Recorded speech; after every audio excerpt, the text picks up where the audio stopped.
Bonjour. Alors, je vais vous demander de vous tourner dans les psaumes, au psaume 73, si vous le voulez bien.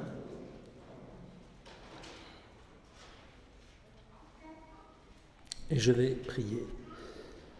Seigneur, merci pour ta parole. Merci de ce qu'elle nous est disponible, que nous avons la liberté de la lire, de la méditer, de l'étudier ensemble ou individuellement. Et Seigneur, tu veux utiliser ta parole pour nous transformer, pour nous faire grandir. Sois béni, Seigneur. Dans le nom de Jésus, nous prions. Amen. Je dois peut-être éteindre mon ordinateur de bord.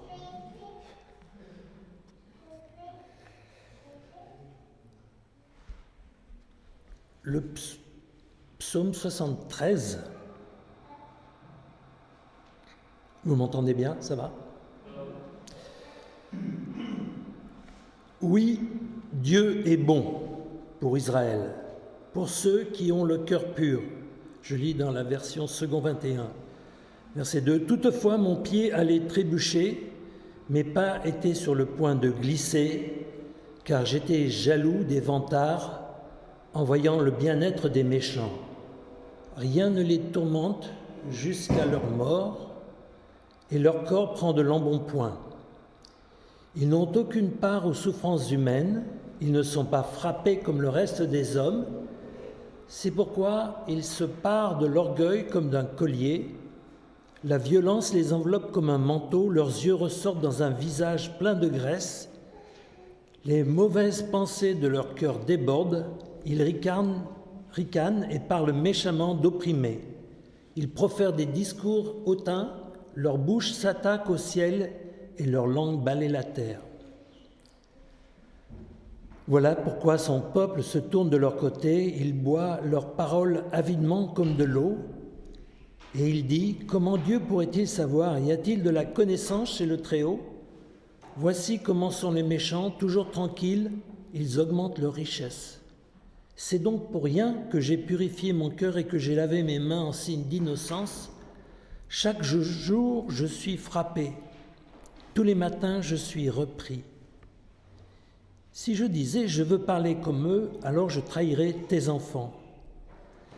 Quand j'ai réfléchi pour comprendre cela, la difficulté a été grande à mes yeux, jusqu'au moment où je suis entré dans les sanctuaires de Dieu et où j'ai prêté attention au sort final des méchants. Oui, tu les places sur un terrain glissant, tu les fais tomber dans la ruine, et voilà, en un instant, ils sont détruits, ils ont disparu, anéantis par l'épouvante. Comme un rêve qui se dissipe au réveil, Seigneur, à ton réveil, tu repousses leur image. Lorsque mon cœur était aigri et mes reins transpercés, j'étais idiot et je ne comprenais rien. J'étais devant toi comme une bête. Cependant, je suis toujours avec toi. Tu m'as empoigné la main droite. Tu me conduiras par ton conseil, puis tu me prendras dans la gloire. Qui d'autre ai-je au ciel? Et sur la terre, je ne prends plaisir qu'en toi. Mon corps et mon cœur peuvent s'épuiser, Dieu sera toujours le rocher de mon cœur et ma bonne part.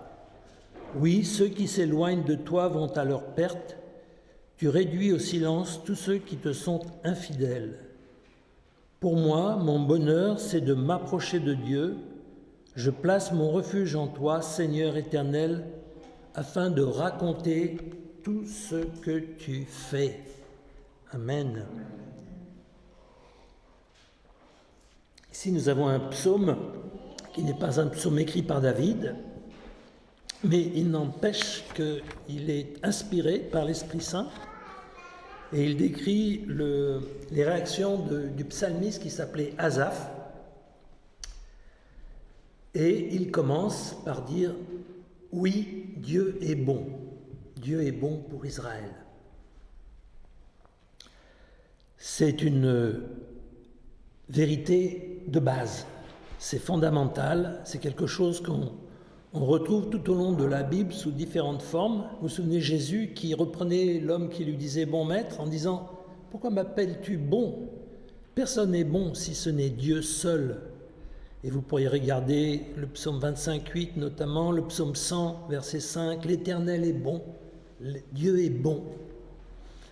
Nous avons besoin de ces vérités fondamentales dans notre vie, sur lesquelles nous pouvons bâtir notre relation avec Dieu et notre foi. Pourquoi ? Parce qu'il va y avoir de nombreuses circonstances, comme 2020, où vous allez rencontrer des circonstances qui ne vont pas vous indiquer peut-être que Dieu est bon. Alors je ne dis pas que tout 2020 montre que Dieu n'est pas bon, mais on se pose des questions. Dieu a dit « mes voies ne sont pas vos voies », ou encore dans Ésaïe 55, dans Romains « mes voies, ces voies sont impénétrables ». On arrive souvent au point où on se demande « Dieu, pourquoi as-tu permis que ceci m'arrive ?» David le disait souvent, le psaume 38 par exemple, il dit « courbé, complètement abattu, je marche dans la tristesse, je suis oppressé par mes ennemis. Mais en même temps, je sais que Dieu contrôle toutes les circonstances. » C'est une autre des vérités fondamentales. Toute chose contribue au bien de ceux qui aiment Dieu et qui sont appelés conformément à son plan. Romains 8, 28, le célèbre verset. Je le sais, pourquoi ? Parce que la Bible me le dit. Dieu m'aime, pourquoi ? Parce que je sais que la Bible me le dit. Il y a ce chant pour les enfants à l'école du dimanche qui s'applique, qu'on peut chanter aussi. Et donc, quand je ne vois pas ce qui se passe autour de moi, si je ne comprends pas le but de Dieu dans une situation, alors je peux retomber sur ce que je sais. Dieu est bon, Dieu m'aime. Et un grand principe, c'est de ne jamais abandonner ce que vous connaissez pour ce que vous ne connaissez pas. Et c'est ce que Asaph était tout près de faire. Au verset 2, oui, on reprend, oui, Dieu est bon pour Israël, dans le cas c'était le peuple de Dieu Israël, mais ça s'applique aussi pour tous les hommes. Et pour nous en particulier aujourd'hui, au fin 2020, pour ceux qui ont le cœur pur, toutefois mon pied allait trébucher, mais pas était sur le point de glisser. Il était prêt à tomber. Il était prêt à trébucher. Il ne comprenait pas ce qui se passait et je ne sais pas si vous avez reçu un puzzle pour Noël. On a souvent un puzzle à la maison. On le met sous le canapé, puis on le met sur la table quand il y a de la place. Et on aime bien passer un peu de temps à mettre quelques pièces en place. Et c'est une belle analogie, les puzzles, que notre vie avec Dieu. Souvent dans les puzzles, vous trouvez une pièce, vous ne savez pas où elle peut aller. Vous vous demandez même si ce n'est pas un ouvrier chinois qui a mis des pièces exprès pour rendre fous les Occidentaux qui achètent les jouets en Chine. Ou alors il en manque. Il en manque et vous dites c'est peut-être Nancy qui a pris la pièce pour dire à la fin « Ah, voilà, je vais terminer le puzzle ». Mais au fur et à mesure qu'on avance dans le puzzle, ça devient plus facile. Les choses se mettent en place, on a une meilleure idée de l'image d'ensemble. Et c'est vrai aussi dans notre vie chrétienne. Il y a des choses, on ne sait pas qu'est-ce que ça vient faire là, pourquoi c'est là, il s'est trompé de destinataire, c'était pas pour moi cette histoire. Et puis finalement, à la fin, on commence à comprendre. Et on se dit, maintenant Seigneur, je comprends pourquoi tu m'as fait passer par là, pourquoi tu n'as pas répondu à telle prière, pourquoi tu m'as fait passer par cette difficulté, pardonne-moi d'avoir douté de ton amour. Merci, c'est merveilleux. Ça, on peut le dire seulement par la foi, mais la foi devient plus facile lorsque la fin du puzzle apparaît. Dieu ne nous dit pas tout de suite ce qu'il fait pour que nous soyons davantage dépendants de lui. Quand on ne sait pas ce qui se passe, on a tendance à se tourner vers lui, ou du moins c'est le bon réflexe. Dieu a un plan éternel. Moi, je vois que le temporel. Et pour lui, c'est pas grave de me laisser passer par la douleur, par les épreuves, même aussi terribles soient-elles. Et je sais que quand je parle à un groupe de quelques personnes, il y a toujours des personnes qui sont encore dans la souffrance de passer dans des choses temporelles très difficiles. Mais Dieu a un plan éternel. Souvent, quand on prie qu'il ne nous exauce pas, on dit « mais qu'est-ce qui se passe ?» C'est parce qu'on comprend mal ce qu'est la prière. La prière, ce n'est pas un instrument pour que notre volonté soit faite. C'est un instrument par lequel nous pouvons coopérer avec lui pour que sa volonté soit faite. Psaume 73, verset 3, « Mon pied allait trébucher, mais pas été sur le point de glisser. » Verset 3, « Car j'étais jaloux des vantards en voyant le bien-être des méchants. » Et là, il commence à détourner les yeux du Seigneur et il commence à jalouser les autres. Et il se disait, « Chaque jour je suis frappé, tous les matins je suis repris. » C'est le verset 14. Il avait peut-être aussi des problèmes de santé. On voit qu'au verset 21, il dit « Mon cœur était malade, ou mes reins transpercés, mon cœur était aigri. » C'était peut-être allusion à des problèmes de santé. Souvent, le diable, notre ennemi, va utiliser des problèmes de santé pour nous attaquer spirituellement. D'abord, on est déprimé. Ensuite, on est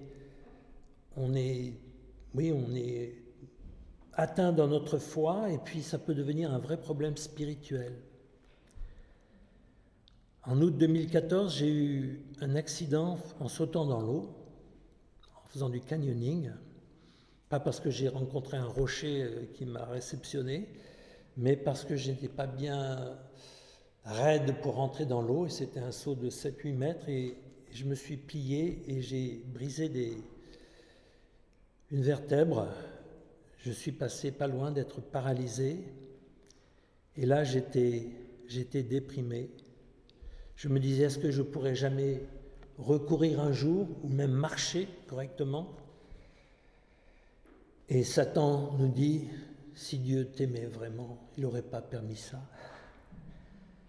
Ou alors, sans doute, tu as fait quelque chose de grave et de mal. Et donc ces problèmes physiques peuvent devenir émotionnels et puis spirituels. Et l'autre problème de Asaph, c'est qu'il était jaloux des autres.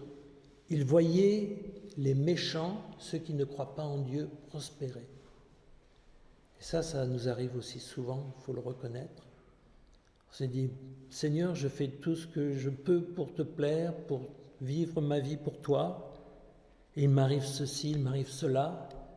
Puis il y a le voisin, il se moque complètement de toi, il rigole quand je lui parle de toi. Et lui, regarde, tout va bien dans sa vie. Il n'a pas de problème d'argent, il a une belle villa avec piscine. Il a un bon boulot. Pourquoi tu permets ça, Seigneur? Et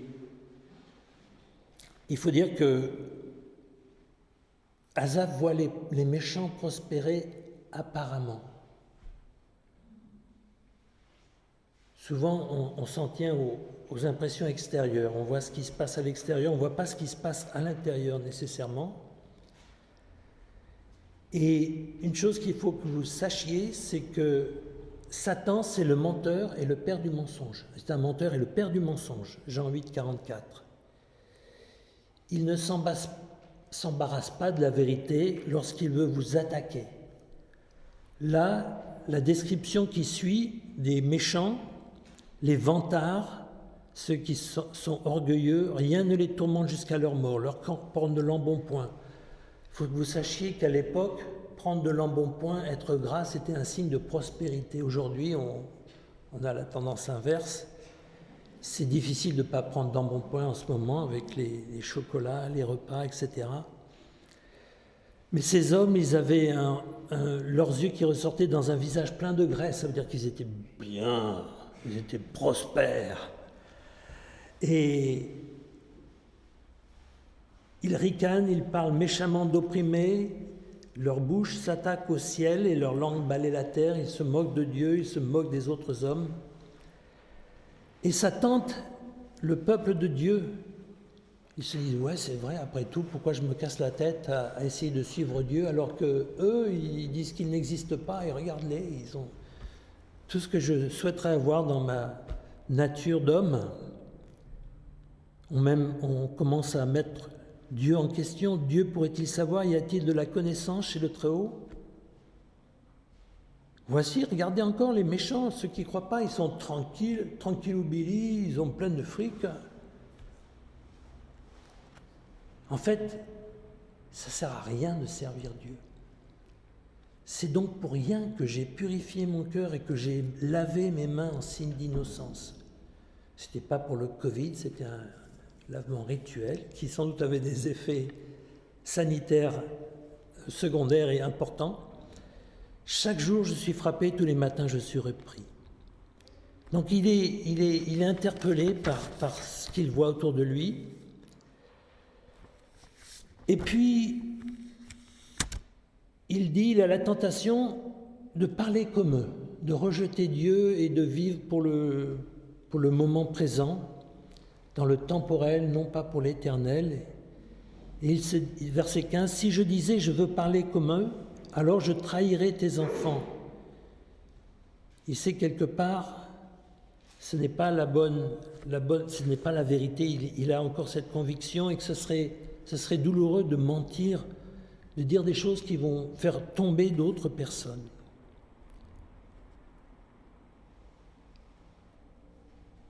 Quelque part, il ne voulait pas promouvoir ce sentiment d'injustice qu'il ressentait, ce sentiment de désespoir qu'il ressentait. Et entre parenthèses, c'est une bonne attitude pour nous d'avoir, à cultiver cette attitude. Lorsqu'on est déprimé, ne pas le dire à tout le monde. Lorsqu'on doute du gouvernement, lorsqu'on doute du vaccin, lorsqu'on doute de tout, etc. Il y a des fois où c'est bon de parler à Dieu d'abord, avant de répandre un vent de découragement sur toute la planète. Et puis, au verset 17, tout bascule. Jusqu'au moment où je suis entré dans les sanctuaires de Dieu et où j'ai prêté attention au sort final des méchants.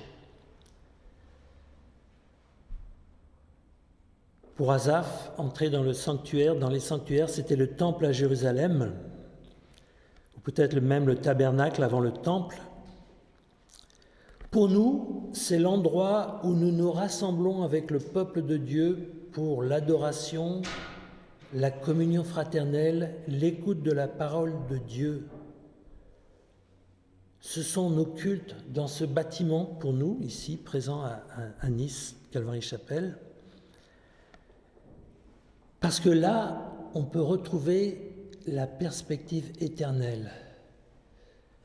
Les chants que nous avons chantés ce matin nous ont rappelé des vérités essentielles, des vérités sur lesquelles nous pouvons nous baser notre vie. Il a les problèmes avaient caché Dieu. C'est possible aussi pour nous. Il y a l'analogie astronomique de dire que le Soleil, c'est un grand astre. Il fait 1,4 million, presque 1,5 million de kilomètres de diamètre. Son volume représente 1,2 million de fois le volume de la Terre. C'est un grand astre. Et pourtant, il suffit d'une pièce de 1 centime d'euro placée suffisamment près de mon œil pour qu'il disparaisse. Et les problèmes dans nos vies peuvent avoir cet effet de nous cacher la réalité majestueuse, magnifique de l'amour de Dieu, de sa puissance.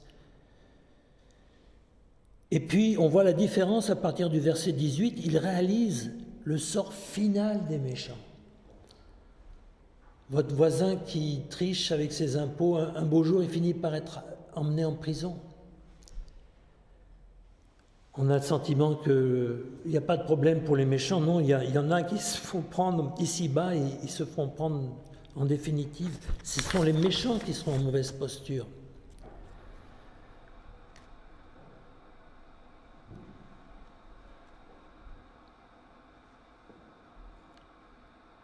Il dit, lorsque mon cœur était aigri et mes reins transpercés, j'étais idiot, je ne comprenais rien, verset 20 et 22. J'étais devant toi comme une bête. Et puis après, une fois qu'il a regagné cette perspective éternelle, qui se rappelle qui Dieu est, que Dieu est tout-puissant, qu'il l'aime, cependant je suis toujours avec toi, tu m'as empoigné la main droite, tu me conduiras par ton conseil, tu me prendras dans la gloire. Et là, ce cri du cœur, qui d'autre ai-je au ciel? Et sur la terre, en fait, je ne prends plaisir qu'en toi. Mon cœur et mon cœur peuvent s'épuiser, c'est peut-être qu'il était fatigué physiquement. Dieu sera toujours le rocher de mon cœur et ma bonne part. Oui, ceux qui s'éloignent de toi vont à leur perte, tu réduis au silence tous ceux qui te sont infidèles. Pour moi, mon bonheur, c'est de m'approcher de Dieu. Je place mon refuge en toi, Seigneur éternel, afin de raconter tout ce que tu as fait, recevoir de la bonté de Dieu et en parler autour de nous. Alors pourquoi j'ai pensé à parler de ce psaume? C'est un peu pour vous parler de Calvary Chapel. En ce moment, je travaille avec quelques autres pasteurs en France pour la création d'une église, une union d'églises Calvary Chapel. Et ça nous conduit à une réflexion sur un peu ce qui fait le propre de Calvary Chapel. Vous êtes ici parce qu'on vous a invité, parce que vous êtes tombé sur nous sur Internet, ou quelqu'un vous a dit « Tiens, viens, c'est Calvary Chapel, on mange bien là-bas ». Je ne sais pas quelle est la raison. Et en aucun cas, nous ne voulons prétendre que nous sommes meilleurs que les autres. Il y a des très bonnes églises, il y a des très bons mouvements. Mais pour le CNEF nous demandait de nous rejoindre une autre dénomination parce qu'ils ne veulent plus avoir des membres qui sont des églises indépendantes comme nous le sommes maintenant. Et donc nous avons 6 ou 7 églises en France, Calvary Chapel, et nous sommes en train de travailler à la création. Et l'idée, c'est de créer des sanctuaires. C'est l'idée d'ensemencer la France et tout le monde entier d'endroits où les gens peuvent venir retrouver la perspective éternelle. Ce n'est pas histoire de faire encore quelque chose qui existe, mais j'aimerais maintenant passer quelques moments à vous expliquer quelles sont les caractéristiques distinctives de Calvary Chapel. Encore une fois, il y a plein d'églises, plein de mouvements où certaines de ces caractéristiques sont en place et fonctionnent très bien. Mais tant qu'à faire, pourquoi vous êtes venus Pourquoi vous êtes là? Pourquoi vous restez? L'idée, c'est de se dire qu'il y a quelques caractéristiques que l'on souhaite présentes dans chacune des églises qui portent ce nom en France. Et pour cela, sachez qu'il y en a dans le monde entier. Et que si vous entrez dans une Calvary Chapel quelque part, vous devriez retrouver un peu les mêmes éléments, les mêmes caractéristiques. Et donc sans plus attendre, donc tout ça, ça va être formalisé, ça sera disponible quand on va officialiser l'Union d'Église Calvary-Chapelle, et vous pourrez trouver ces notes dans les documents. On travaille sur des statuts, un règlement intérieur, une confession de foi, des points de doctrine. Donc voilà. L'idée, encore une fois, c'est pas de faire de la concurrence à un tel ou à un tel. On est pour la multiplication des églises évangéliques qui ont une doctrine saine, qui sont des bonnes églises, qu'elles soient Calvary-Chapelle ou pas. On se réjouit quand les baptistes ouvrent une autre église, on veut que tous les gens aient accès à un endroit où ils peuvent avoir une vision juste sur ce qui se passe dans le monde, sur le bien, sur le mal, sur la société. On est bombardé, maintenant c'est en chaîne, là, par des peurs, par des déclarations. Et la plupart du temps, c'est des fake news. On a besoin de pouvoir compter sur la parole de Dieu et d'avoir la juste perspective. Et une fois qu'on a cette perspective, on reprend des forces, on se relève, on marche, et on ne marche pas égoïstement, on veut le partager avec les autres. Il y a 28 ans maintenant qu'on a commencé ici en France, et j'avais connu certaines choses dans ce mouvement d'église aux États-Unis, et je me disais, si seulement les Français pouvaient connaître ça, il y en aurait plein qui viendraient dans les églises. Alors, donc c'est ce qu'on appelle des fois la philosophie de ministère. C'est un grand terme pour dire qu'il y a des points qu'on aime bien reconnaître et encourager dans les églises Calvary-Chapelle. Une des premières choses, c'est la priorité à la méthode de l'exposé biblique. Ce que j'ai fait pendant des années, ce que Tonio fait très bien maintenant, de prendre le texte et de dire ce qu'il veut dire et ce qu'il veut vous dire aujourd'hui. On enseigne toute la Bible, on ne se cantonne pas juste dans quelques chapitres, dans quelques passages, chapitre par chapitre, verset par verset. Tonio est arrivé à la fin, je ne sais pas où il vous emmènera après, peut-être qu'il reprendra à partir de la Genèse, mais c'est à lui de voir ce qu'il se sent amené à faire. L'exposé, c'est parler de la Bible en prenant le texte et en voyant ce qu'elle signifie. Il n'y a pas d'idée préconçue pour celui qui expose le texte, pour le pasteur. C'est une méthode inductive de la part de la vérité biblique vers l'application, vers d'abord l'interprétation, ensuite l'application. Alors c'est une méthode qui est utilisée par beaucoup, mais pas aussi systématiquement, bien souvent, que dans les églises Calvary-Chapelle. Deuxième point, c'est l'évangélisation. L'évangélisation, je viens d'une église à Seattle qui a été à la source de 70 églises. Quand un jeune avait de l'intérêt pour enseigner la Bible, et c'était facilité, on lui disait, mais qui commençait à dire au pasteur, moi je trouve qu'on devrait faire ceci ou faire cela. Le pasteur disait, mais c'est très bien ça. Va voir implanter une église ailleurs et va implanter l'église avec tes idées. Et ça, c'est répondre à la mission de l'église, aller dans le monde entier, proclamer la bonne nouvelle à toute la création. Allez, faites de toutes les nations des disciples, baptisez-les au nom du Père, du Fils et du Saint-Esprit. Enseignez-leur à mettre en pratique tout ce que je vous ai prescrit, et je suis avec vous tous les jours jusqu'à la fin du monde. L'évangélisation. Il n'y a pas d'autre salut, il n'y a aucun autre nom donné sous les cieux pour le salut des hommes que celui de Jésus. L'évangile, c'est la puissance de Dieu pour le salut de quiconque croit et de ceux qui aiment Dieu. Romains 1,16.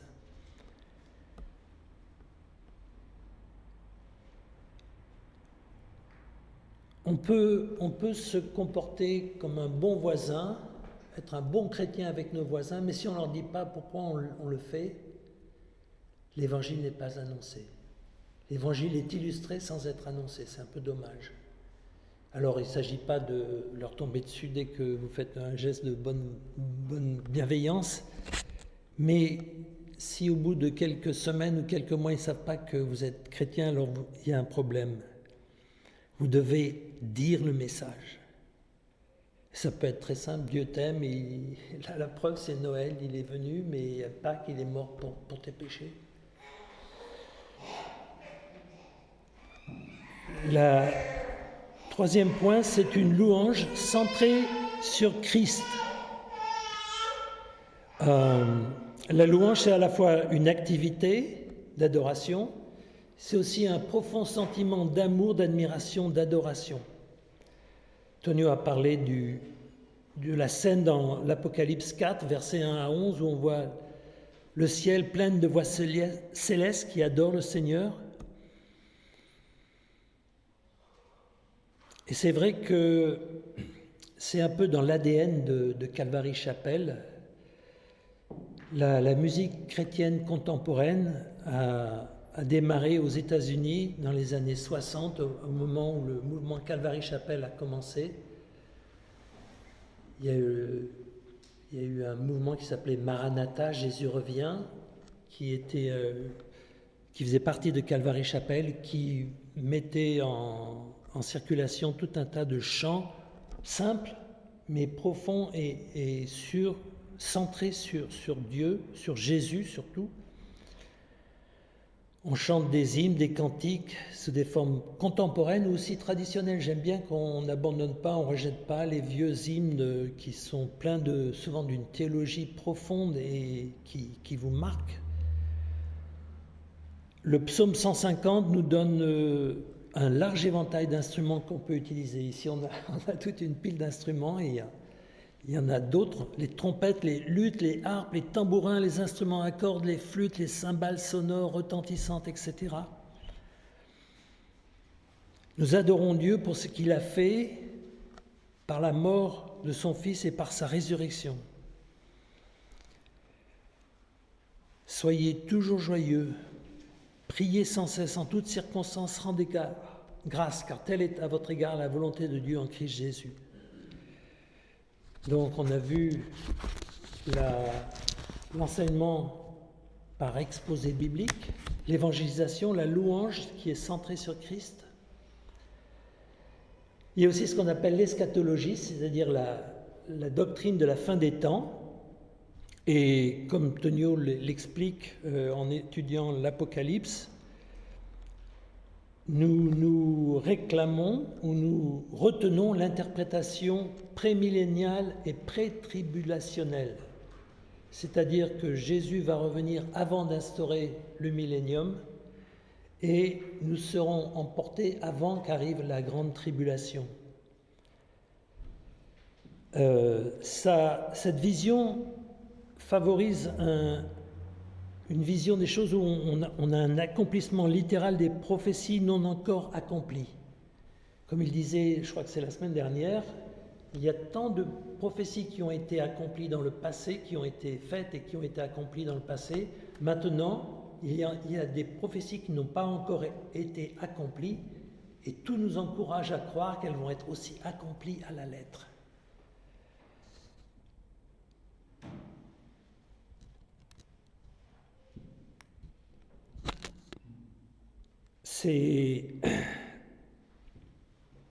Jésus disait, Matthieu 24, 25, « Voilà, je vous l'ai annoncé d'avance, je vous ai dit ces choses, maintenant, avant qu'elles n'arrivent, afin que lorsqu'elles arrivent, vous croyiez. » Ne croyez pas que je sois venu pour abolir la loi ou les prophètes, je suis venu non pour abolir, mais pour accomplir. En effet, je vous le dis en vérité, tant que le ciel et la terre n'auront pas disparu, pas une seule lettre, pas un seul trait de lettre ne disparaîtra de la loi avant que tous ne soient arrivés. C'est toute la parole de Dieu qui va être accomplie. Et ça, c'est important d'avoir cette vision des choses. Donc Jésus va enlever d'abord de la terre son Église, l'épouse de Christ, avant que vienne l'Antéchrist, avant la période avant la période de la tribulation. Vous allez continuer à en entendre parler. Et puis l'Église reviendra avec Christ pour établir un règne de 1000 ans, le millénium. Et cette vision prémilléniale et pré-tribulationnelle, elle a le mérite, entre autres, parce que nous croyons que c'est la bonne façon de voir les choses, c'est qu'elle épouse ce qu'on appelle des fois la doctrine de l'imminence, qui fait qu'il n'y a rien qui nous empêche, qui nous sépare maintenant de notre enlèvement par Christ. L'enlèvement de l'Église peut arriver à n'importe quel moment. Et de savoir que Christ peut arriver maintenant, ça nous aide à vivre de façon sainte et en accord avec sa volonté. Et ça permet de savoir qu'il va y avoir un retour. Jésus, le retour, ce n'est pas le titre d'un blockbuster, c'est biblique, c'est la deuxième venue globale et prévisible de Christ qui va venir avec son Église pour juger le monde. Ça, c'est dans l'Apocalypse 19, mais je vous laisse Tonio continuer à enseigner l'Apocalypse comme il le fait. Un des points fondamentaux, c'est la grâce et l'amour de Dieu. Mouvement Calvary-Chapelle. Alors, il y a des églises qui s'appellent Église de la grâce. Il y a d'autres églises où la grâce est valorisée, étudiée, encouragée. Là, je vais lire un petit passage du fondateur du mouvement. Enfin, c'est l'homme qui a été utilisé par Dieu à l'origine pour commencer, Chuck Smith. Si vous regardez en ligne, il y a la sagesse pour aujourd'hui que je publie chaque jour, où vous pouvez trouver des petits commentaires des versets de toute la Bible pendant 365 jours, 6 en année bissextile. La grâce a été définie, donc la grâce, c'est la faveur de Dieu qui n'est pas méritée. Et il y a la grâce, la miséricorde et la justice. La justice, c'est recevoir ce que je mérite. J'ai fait une erreur, je prends une amende. La miséricorde, c'est ne pas recevoir ce que je mérite. Je fais une faute de conduite, mais le policier me dit c'est bon, je me laisse passer cette fois-là. La grâce, c'est recevoir ce que je ne mérite pas. C'est comme si le policier, après que j'ai franchi une ligne blanche continue, vient et me donne un chèque de 20 € ou 200 €. Je ne mérite pas, je lis, les bénédictions que Dieu déverse quotidiennement dans ma vie. Un auteur fait des remarques sur la grâce. Il déclare que c'est Dieu qui agit librement en accord avec sa nature d'amour, sans promesse ni obligation à satisfaire, et qui agit de façon juste au regard de la croix. Ce n'est en rien causé par celui qui reçoit, sa cause repose entièrement en celui qui donne. Autrement dit, Dieu a toute liberté de faire ce qu'il fait en nous accordant cette grâce, parce qu'il y a la croix qui a accompli la justice. La grâce, ce n'est pas quelque chose qu'on mérite, ce n'est pas mes propres mérites, c'est celui qui donne. Et un point grave ou sérieux à considérer, c'est que la grâce ne peut pas agir là où il y a une cause ou un mérite. Elle ne peut pas aider. Elle est absolue. C'est elle qui fait tout.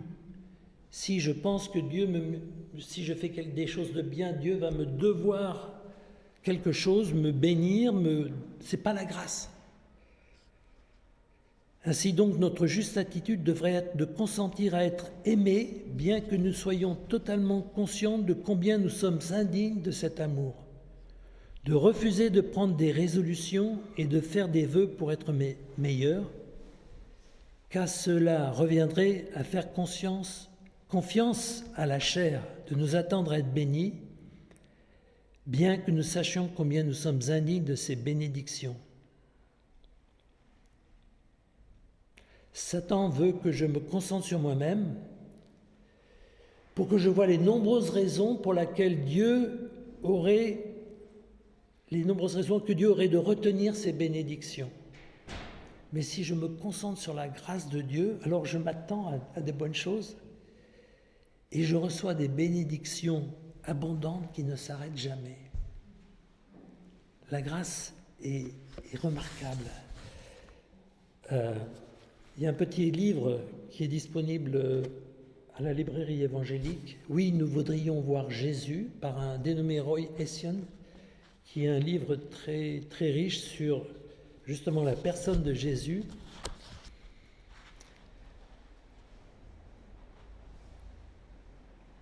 Qui dit: dès l'instant où nous avons quelque chose à faire, où nous devons éprouver certains sentiments ou posséder tel trait de caractère pour obtenir la faveur divine, la grâce cesse d'être ce qu'elle est. La grâce exige de nous de venir à Dieu tel que nous sommes pour être bénis. Des pécheurs aux mains vides, qui n'ont ni sentiments élevés, ni qualité morale, ni dossier élogieux, ni rapport d'enquête favorable à mettre en avant. Notre profonde misère, pleinement et sincèrement reconnue, doit être notre seule recommandation. Alors la grâce, par sa nature même, est attirée par notre détresse et y répond, comme l'eau est entraînée vers une dépression pour la remplir. Lorsqu'enfin nous acceptons de ne trouver en nous aucun mérite, aucune raison d'être bénis. C'est fort, attention. Nous sommes prêts à admettre toute l'étendue de notre culpabilité, alors la bonté de Dieu envers nous n'a plus de limite. Je vous invite à essayer de commander ce livre. La grâce, l'amour de Dieu. Ça, c'est quelque chose qui avait révolutionné ma façon de voir les choses lorsqu'on m'avait expliqué, notamment en étudiant Romains, qu'on n'est plus dans un monde où il faut faire des efforts pour mériter. Depuis notre enfance, on nous dit si tu fais cela, tu auras une récompense. Si tu ne fais pas ça, tu n'auras pas de dessert. Et c'est tellement dans notre cerveau, cette mentalité, qu'il faut lutter en se laissant aller pour voir ce qu'est la grâce et vivre de la grâce de Dieu. Reconnaître que j'ai encore tout raté, mais Dieu, je viens à toi parce que j'ai les mains vides et l'eau vient combler votre dépression. La bonté, l'abondance de la grâce de Dieu. Un autre point, c'est pour les églises Calvary-Chapelle, c'est que l'autorité de mener une église fait partie d'un leadership masculin. Alors, c'est pas qu'on considère que les femmes sont moindres que les hommes. Dieu a créé l'humanité, il l'a fait mâle et femelle, il a créé les hommes et les femmes. Ce genre nous enseigne beaucoup de choses sur Dieu. La Bible révèle que Dieu est masculin, son peuple est féminin, l'Église est féminine. Les relations dans l'Église, les relations dans le couple, les relations dans la société doivent être marquées par cette différence, même si c'est battu en brèche aujourd'hui complètement. Les femmes et les hommes ont des rôles complémentaires dans la vie, dans l'Église, et au nom de l'émancipation des femmes, certains pensent que la femme doit pouvoir être pasteur. Alors, je reconnais qu'il y a des femmes qui sont des merveilleuses enseignantes, mais l'autorité de mener une congrégation, je crois que c'est comme dans un mariage, l'autorité du mari, c'est pas l'autorité de la femme.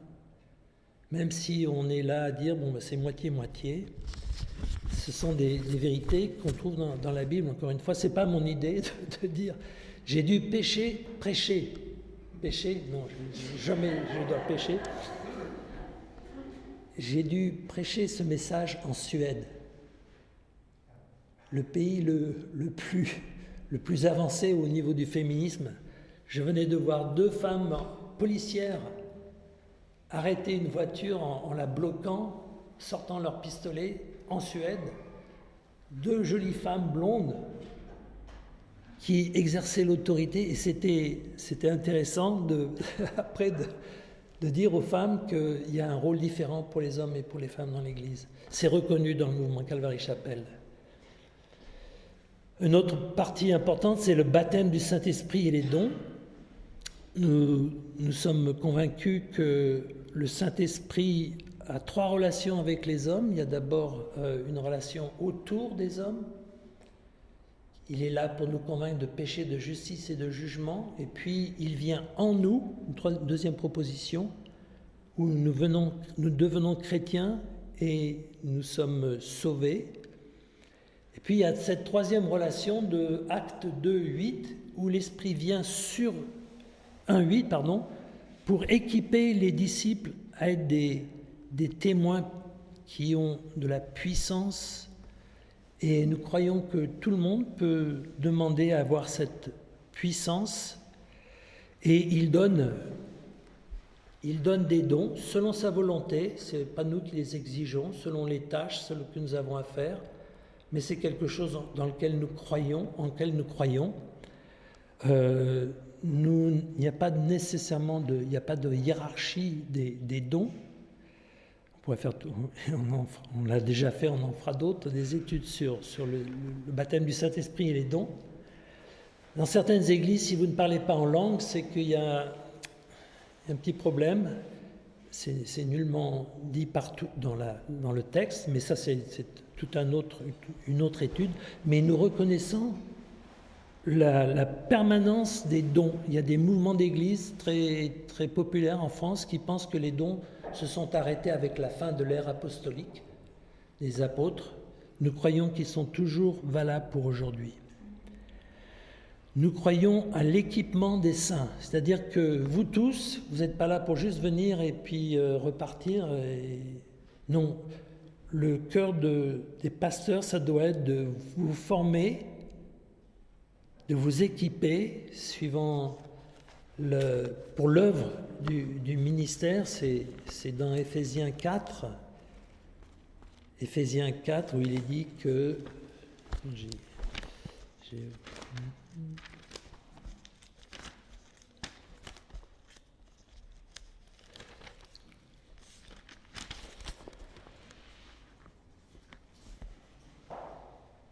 C'est lui, Dieu, qui a donné les uns comme apôtres, les autres comme prophètes, les autres comme évangélistes, les autres comme bergers enseignants. Il l'a fait pour former les saints aux tâches du service en vue de l'édification du corps de Christ, jusqu'à que nous parvenions tous à l'unité de la foi et de la connaissance du Fils de Dieu, à la maturité de l'adulte, à la mesure de la stature parfaite de Christ. Nous voulons que vous soyez formés pour le service. Le pasteur n'est pas là pour tout faire dans l'Église. Il est là pour équiper, pour vous former, pour que vous sachiez ce que vous faites, pourquoi vous le faites, et pour que vous le fassiez. D'où l'importance de s'impliquer dans la vie de l'Église, de demander s'il y a des endroits où vous pouvez servir, de le faire avec humilité et dévouement et consécration. Et là aussi, ce serait toute une étude.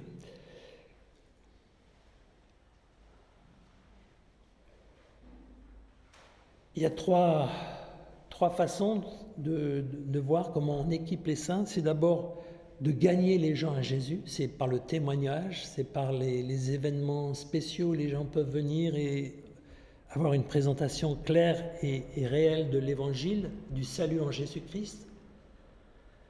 Et puis ensuite, il y a cette phase de faire de ces personnes des disciples de Jésus. C'est le ministère de l'Église, c'est quelque chose que Tonio a beaucoup à cœur. Il veut faire des disciples. Puis une fois que vous avez des disciples, vous les envoyez pour Jésus. Et c'est ce que notre Église à Seattle a su si bien faire. Et en général, c'est une caractéristique de Calvary Chapel. Nous avons été bénis de voir quelques églises implantées en Europe. Ce n'est pas beaucoup par rapport à certains autres pays, mais c'est un début. Une autre chose qui est très importante, c'est l'idée d'un leader qui est aussi un serviteur. C'est la conviction que les pasteurs de Calvary Chapel ont que que les églises dont nous sommes les pasteurs, elles n'existent pas pour nous servir. Mais nous sommes appelés à les servir et à offrir nos vies pour elles. Ce n'est pas mon intérêt que je recherche en étant pasteur, c'est le vôtre.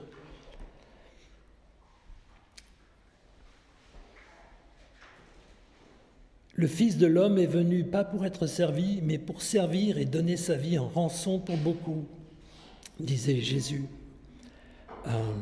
Ça doit être notre modèle. Et j'apprécie beaucoup ceux qui servent justement avec cette conviction de tout donner pour les autres, parce qu'ils savent que c'est Jésus qui sert en faisant ainsi.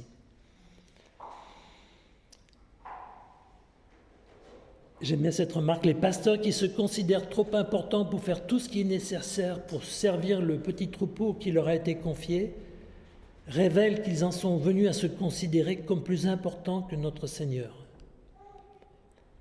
En tant que pasteurs, nous ne pouvons pas représenter notre Seigneur qui était serviteur sans être nous-mêmes des serviteurs.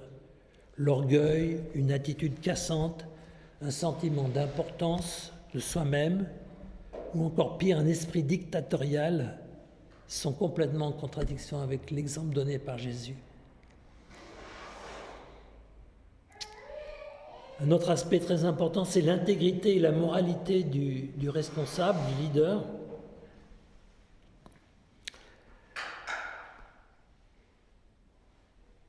Une des qualifications d'un pasteur, Paul expliquait à Timothée, c'est qu'il devait être apte à enseigner.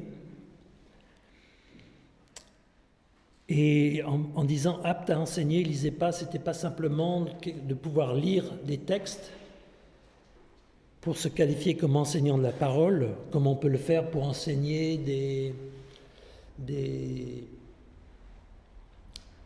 à l'école, on peut enseigner de l'histoire, on n'a pas besoin d'être impliqué dans la transformation.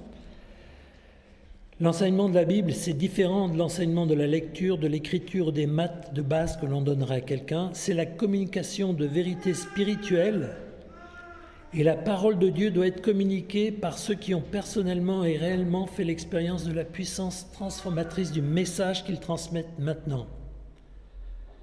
Les pasteurs, Paul disait, doivent être des modèles pour les fidèles.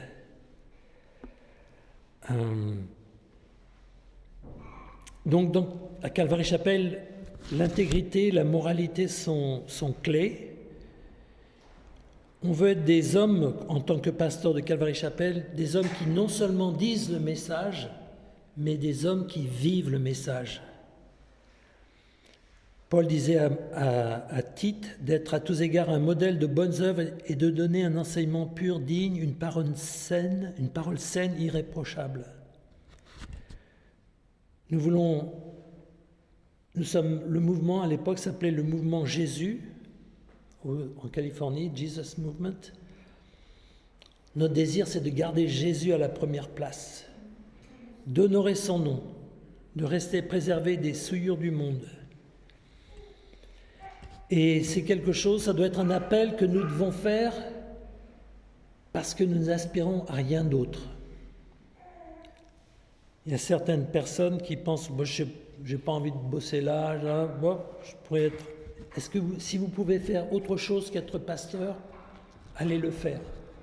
Il n'y a rien de mal à ça, c'est une façon de reconnaître que vous êtes appelé ou pas.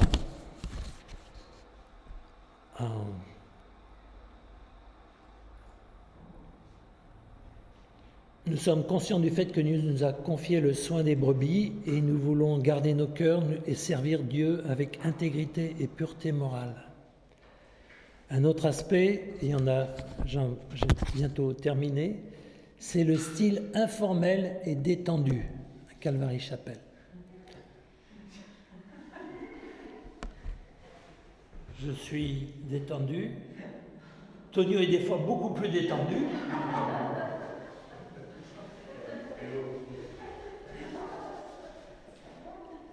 Et ça, c'est pas rien. On apprécie le style relationnel. Romains 15,7 nous dit de nous faire mutuellement bon accueil comme Christ nous a accueillis pour la gloire de Dieu.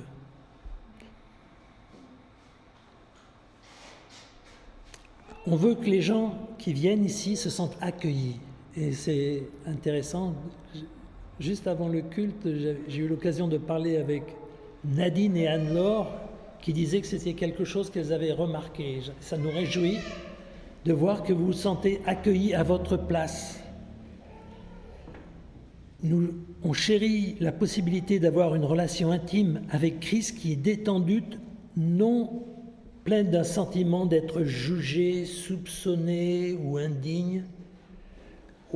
En bas de la croix, le sol est plat. Il n'y a pas de mérite de quelqu'un qui est plus méritant qu'un autre. On refuse les formalismes religieux que certains mouvements peuvent placer comme autant de cerceaux à travers lesquels il faut sauter pour être digne d'être accueilli. Nous avons trouvé quelque chose, on veut leur parler de l'amour authentique que nous avons trouvé en Christ, que nous avons découvert. Et dans le style informel et accueillant, nous trouvons plus facile, nous tous, de nous sentir à l'aise pour exprimer nos besoins, nos problèmes, même nos péchés, permettant à Christ de nous aider, de nous laver, de nous transformer. Alors nous avons tendance à être détendus et informels, ça ne veut pas dire que nous sommes relâchés ou laxistes sur les choses qui ne sont pas honorables ou qui sont contraires à la volonté de Dieu. Notre plus grand désir, dit le texte, que nous écrivons, c'est de mettre dans nos relations est à la fois de plaire au Seigneur et de créer une atmosphère remplie d'amour permettant à chaque personne dans l'Église de s'épanouir. Alors tout ça, bien sûr, c'est un idéal et un idéal vers lequel on tend. Le dernier point, et j'en terminerai par celui-ci, c'est de toucher la génération suivante. Calvary Chapel a vu le jour avec un réveil parmi les hippies. Il y avait un pasteur qui était déjà assez âgé, le pasteur Chuck Smith, qui avait plus de 50 ans, qui avait servi dans une dénomination très, très rigide. Et sa fille était arrivée à l'âge où elle sortait un peu et elle avait commencé à rencontrer des hippies sur la plage.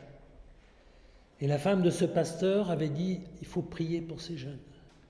Donc il avait accepté, bien que ce n'était pas son style, d'aller et pendant des semaines et des mois, il priait pour les hippies qu'il se produise quelque chose, que le Seigneur vienne les toucher. Et le Seigneur a répondu, quelques hippies sont venus au Seigneur, et puis ils ont parlé de leur foi autour d'eux. Et ça a été le réveil chez les hippies, dont on parle des fois dans les années 60 et au début des années 70. C'était le mouvement des Jesus People, les gens de Jésus. Ils étaient connus pour être des Jesus Freaks, on dit maintenant. On savait que quand on les rencontrait, ils parlaient de Jésus. Nous, on est un peu gênés. Parlez de Jésus, dites le nom de Jésus. C'est un nom puissant, il n'y en a pas d'autre sous les cieux par lequel on puisse être sauvé. Et donc on a toujours mis à Calvary Chapel une grande priorité à toucher la génération suivante. C'est un peu pour ça qu'on est ici, on était heureux de pouvoir se rapprocher de l'université. Et à une époque, on avait presque une majorité d'étudiants dans l'église. Et puis ces étudiants se sont mariés, ils ont des enfants, ils sont devenus des familles. Et on est heureux aussi de cette phase. On a la conviction que Dieu a une place spéciale dans son cœur pour les jeunes, de l'enfance jusqu'aux jeunes adultes. Et on veut des ministères solides. C'est pour ça, quand on parle de l'école du dimanche, ce n'est pas simplement une garderie. Alors au début, ça peut être une garderie, mais il faut qu'il y ait la conviction que ces enfants sont capables de comprendre l'amour de Dieu et le beau plan.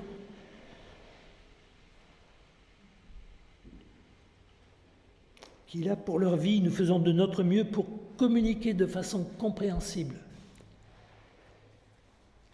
C'est pas encore juste pour s'occuper, pour pas qu'ils nous gênent, on les met quelque part, comme ça on est tranquille, on peut écouter le message sérieux, la doctrine adulte.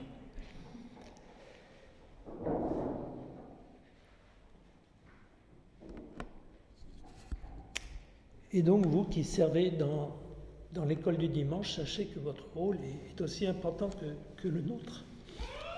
Ici. Et pour les ados, les jeunes adultes, on veut, et j'apprécie ce que Tonio a fait mieux que moi, c'est de leur permettre à la jeune génération de s'engager à servir le Seigneur. On peut les utiliser pour enseigner les plus jeunes, on peut les inclure dans les équipes de louanges, on peut les appeler à diriger des réunions de prière, on peut les encourager à partager la parole de Dieu, à être en mission dans leur vie de tous les jours, parce qu'en fait, au bout du compte, ce sont les jeunes qui vont atteindre la génération suivante, leur génération. C'est ce qui s'est passé au début de ce réveil chez les hippies, et c'est ce qui va se produire encore aujourd'hui. Jésus disait « Laissez venir à moi les petits-enfants, ne les empêchez pas, car le royaume des cieux est pour leurs pareils. » Prions donc pour que le Seigneur continue à nous donner ce cœur tourné vers la nouvelle génération. C'est fou de voir comment ils grandissent vite. On a des tout petits, et je vois des photos de ces tout petits qui maintenant sont des grands ados. Et c'est dans ces années de formation qu'il faut leur inculquer l'amour de Dieu, la grâce. Et encore une fois, c'est pour ça qu'on encourage l'implantation des églises. Et loin de nous l'idée de penser qu'on a tout découvert ou qu'on est les meilleurs, c'est pas le cas. Ça se saurait. On parlerait de nous à la télé. Je plaisante. Mais je voulais prendre cette occasion qui m'était donnée de parler aujourd'hui pour vous dire un peu pourquoi c'est si important de trouver des églises où on peut trouver la perspective éternelle et se dégager un peu du temporel. Les années passent, le Seigneur demeure, 2020 va mourir, 2021 va venir, mais Jésus continue de régner. Amen. Seigneur, merci.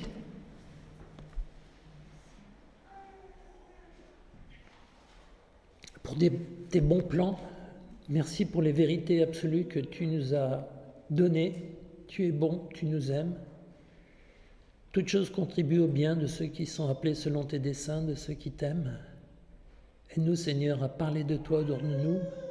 Merci de nous avoir permis d'être une partie de ce mouvement de Calvary Chapelle, Seigneur. On te remercie pour tous ces anciens qui ont œuvré, ceux qui nous ont encouragés, ceux qui nous encouragent encore, qui nous soutiennent. Merci de continuer avec Tonio et avec toutes les personnes qui servent à l'Église d'accomplir ta volonté, Seigneur, parmi nous. Sois béni à l'approche de cette nouvelle année. Qu'elle soit une année de croissance, peut-être pas nécessairement numérique, mais une croissance en profondeur dans notre relation avec toi. C'est par ton nom, Seigneur Jésus, que nous prions. Amen. Amen. Merci.